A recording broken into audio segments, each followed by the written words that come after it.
Hello and welcome. In this quick guide, I'll show you how to set up APN settings on both Android and iPhone. Let's get started.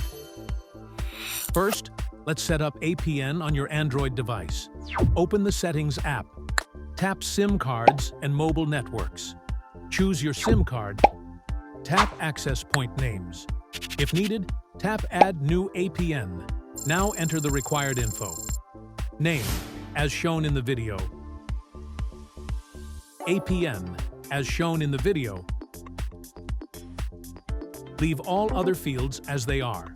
Tap More, then Save. Finally, select the new APN from the list and restart your phone. Your Android internet is now ready. Now, let's do the same on iPhone. Go to Settings, tap Mobile Data, or Cellular, tap Mobile Data Network. This may appear as Cellular Data Network on some iOS versions.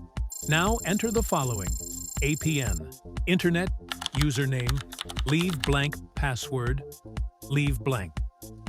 After filling in, exit settings and restart your iPhone. That's it. Your internet settings are saved. You've now successfully configured mobile internet on both Android and iPhone. If this helped, please like, share, and subscribe for more tech guides. Thanks for watching.